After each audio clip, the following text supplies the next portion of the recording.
Bom dia, crianças. Agora nós voltamos à nossa segunda videoaula, né, de matemática, onde nós iremos aprender, né, abordar o conteúdo sobre medidas de massa, tá certo? Então, desde os primórdios da humanidade, o ser humano, né, os homens, né, as mulheres, do início, né, do surgimento da sociedade no mundo, eles aprenderam que havia uniformidade, né, de peso entre as sementes e os grãos. E assim, né, diante essa necessidade, né, eles criaram medidas, né, com a mão cheia, por exemplo, potes, cestos, certo? Isso muito no início, né, da criação do mundo.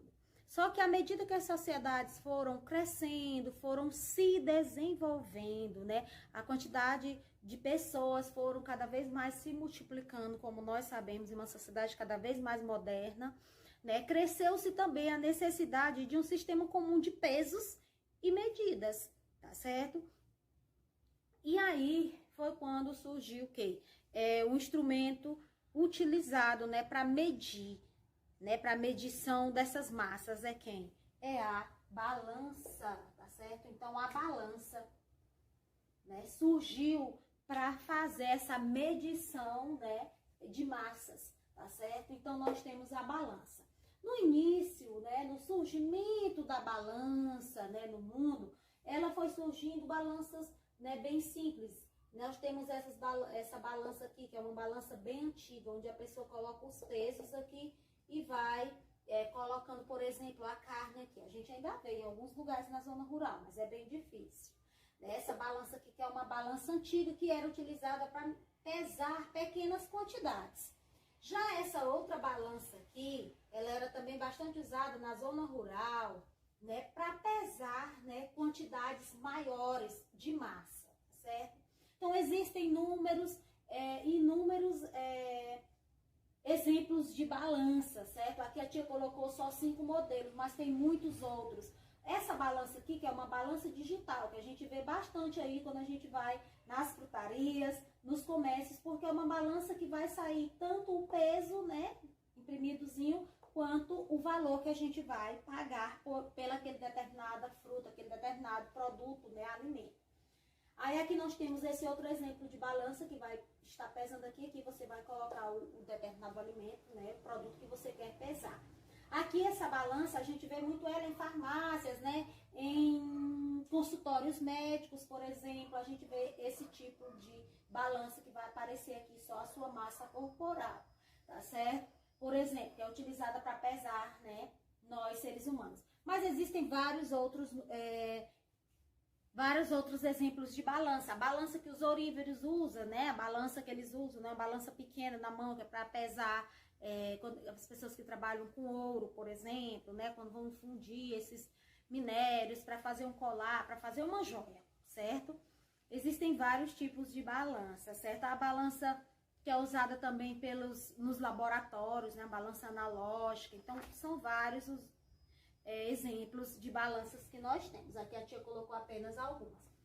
Para a gente ver, estudar as medidas de massa, é interessante que vamos acompanhando contigo, que a gente aprenda isso aqui. Um arroba, né? Que aqui é uma medida utilizada antigamente. Hoje a gente não vê falar em arroba, né? Mas um arroba, gente, porque a gente vai precisar nas nossas atividades. Um arroba corresponde a 15 quilogramas. kg significa quilo, certo? Quilogramas. 1 kg, quer dizer, 1 quilograma, corresponde a 1000 gramas. Então, 1 quilo. Vá lá ao supermercado e compre 1 quilo de calabresa. 1 quilo. kg é quilo, né? 1 quilograma. Então, é 1000 gramas. E meio quilo, quer dizer, meio quilo, a metade de 1 quilo, né? É 500 gramas. Se 1 quilo é 100 gramas, a metade é 500 gramas, né?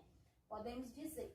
Aqui uma tonelada representada pela letra T, tonelada, Tzinho minúsculo, corresponde a 1000 quilogramas, né? A 1000 quilos. Uma tonelada, 1000 quilos. A tonelada ela é muito utilizada nas medidas, nas cargas, né? Nos caminhões, tá certo? Que vão lá pesar, né? É a tonelada, porque uma tonelada corresponde a 1000 quilos. E 1 megaton, que é 1000, corresponde a 1000 toneladas. Então, é importante que você mentalize, que você aprenda, né, esse pequeno detalhe aqui, viu? Um arroba corresponde a 15 quilos, 1 quilo é 1000 gramas, meio quilo, 500 gramas, 1 tonelada, 1000 quilos e 1 megaton corresponde a 1000 toneladas, tá certo? Então, prestem atenção. Nós continuamos, né, com as medidas de massa, onde nós iremos aprender sobre os múltiplos e os submúltiplos, né, da principal unidade de medida de massa, aqui, ó, representado pela letra G, que é o que? Grama, certo? A letra G, vou colocar aqui o nome. A letra G, né, que está representando o grama, tá certo? Nós temos aqui. Então, nós temos os múltiplos do grama, são as unidades de medida maiores que o grama. Os submúltiplos do grama são as unidades de medida menores, que são usadas para pesar quantidades menores. Nós temos aqui os múltiplos. É importante que você tenha, é obrigatório, né? É importante que você aprenda esta tabela que nós temos aqui na nossa tela. Nós temos o kg, significa quilograma, o hectograma, hg, o DAG, decagrama, é importante. Então, quais são os múltiplos do grama, quilograma, hectograma e decagrama, tá certo? Aprenda o símbolo e o nome. Vamos lá novamente, quais são os múltiplos do grama? Quilograma, kg, hectograma, hg e decagrama, DAG, certo? E quais são os submúltiplos do grama? Quem são os submúltiplos? As unidades que são usadas para pesar quantidades menores. O DG, que é o decigrama, o CG é o centigrama e o MG, miligrama. Vamos lá novamente mais uma vez com a tia. Quais são os submúltiplos do grama? Decigrama, centigrama e miligrama. Cada da esquerda para a direita, quando você vai, cada unidade dessa aqui é maior do que a outra 10 vezes, tá certo? Ó, o hectograma, né, o decagrama, o centigrama e assim vai. Nós vamos não esquecer esta tabela, certo? É importante que você aprenda. Nós vamos agora fazer as transformações. Eu tenho 18 Hg. O que é Hg? Hectograma. 18 hectogramas eu quero transformar em grama. São as transformações. Todas as vezes que a gente vai da esquerda para a direita, é só você ir acrescentando, né, o zero, dependendo da quantidade de casas. Por exemplo, você tem 18 hectogramas, tá bem aqui, ó, o hectograma, você quer transformar em grama, tá aqui o grama. E quantas casas, ó? 1, 2 casas. Então, você vai acrescentar 2 zeros ao número. 2 zeros, vai ficar quanto? 1.800. Então, 18 hectogramas corresponde a 1.800 gramas. Depois, você tem 5 gramas, tá aqui, ó, no grama, 5 gramas, e você quer transformar em centigrama, CG. Por isso que a tia tá falando que é importante você saber o significado de cada símbolo desse aqui. É importante que você saiba essa tabela, quem são os múltiplos e os submúltiplos do grama. Então, 5 gramas você tá no grama e você vai transformar no centigrama. Tá aqui o centigrama, é você contar, ó, 1, 2 casas. Então, você vai acrescentar 2 zeros. Então, vai ficar o quê? 500. Então, 5 gramas corresponde a 500 centigramas. Depois, 23 DAG, decagrama, certo? Então, 23 decagramas, ele quer que transforme em grama. Você tá bem que no decagrama, você vai transformar em grama. Só é uma casa, ó, uma. Então, você só vai acrescentar um zero. Então, é quanto? 23 decagrama corresponde a 230 gramas. Depois, você tem 46 gramas. Você tá bem aqui, ó, 46 gramas. Ele quer que você transforme em miligrama, ó. Miligrama. É quantas casas? 1, 2, 3 casas. Então, você vai acrescentar 3 zeros, ó. 1, 2, 3 zeros. Aí você conta 1, 2, 3. Vai ficar quanto? 46 mil miligramas, tá certo? Então, sempre que você for nesse sentido, né? Você vai multiplicando, né? Na tabela, como você observou, do grama para o miligrama, do quilograma para o grama, do hectograma para o grama, do decagrama para o decigrama. Sempre que você for nesse sentido, você vai multiplicando. Então, quantidade de casas são a quantidade de zeros. Certo? Deu para entender aí?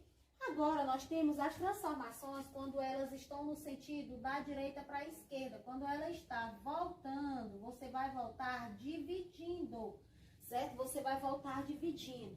Vamos observar, você tem 19 gramas, você está no grama.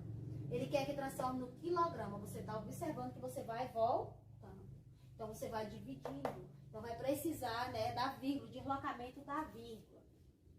19 gramas, você vai para o quilograma. É quantas casas? Ó, 1, 2, 3. Significa dizer que você vai ter que ter 3 casas após a vírgula. Então, você vai sempre aqui, ó, 0,0. Como você tem 2 números aqui, ó, 19. Então, 19 gramas corresponde a 0,019 quilogramas. Tá certo? Porque você estava no grama. Observe aqui, ó, você está no grama. Ele quer que transforme no quilograma. Quantas casas? 1, 2, 3. Significa dizer que essas 3 casas que você volta, né, tem que ser após a vírgula. Aqui você tem 5 decagramas. Você está aqui, ó, no decagrama. Ele quer que você vá para o hectograma. Ó, é apenas uma casa. Então, é só uma casa. Então, ó, 0,5 hectograma. Você só tem uma casa após a vírgula, porque você está no decagrama. Você tem 53 centigramas. Ó, centigramas ele quer no grama. Você está no centigrama, ele quer que você venha para o grama. É quantas casas? 1, 2. Então, tem que ter 2 casas após a vírgula. Então, é 0,53. Tia, mas eu não vou... Não, nem sempre você coloca o 0, porque nesse caso já são 2 casas após a vírgula. Certo? Você estava no centigrama e é para você transformar no grama. É 2 casas após a vírgula. 1, 2. Então, ó, 0,53. Você tem 48 decigrama. 48 decigrama, ele quer que você transforme no hectograma. Ó, quantas casas? 1, 2, 3. Tem que ter 3 casas após a vírgula. Então, vai ficar 0,048, certo? A transformação. Então, é importante que você observe. Quando você vai da esquerda para a direita, você multiplica, acrescenta o 0. Quando você vem da direita para a esquerda, você vai dividir. Lembrando que cada casa é 10 vezes maior do que a outra, tá certo? Cada unidade de massa é 10 vezes maior que a outra, como você pode estar observando. Esse conteúdinho, você vai encontrar ele no nosso livro, né, na página 172 a 174, tá certo? Aí, em seguida, você é convidado também a fazer a atividade. A nossa atividadezinha na página 175 até a 180, tá certo? Você é convidado a fazer essa nossa atividade.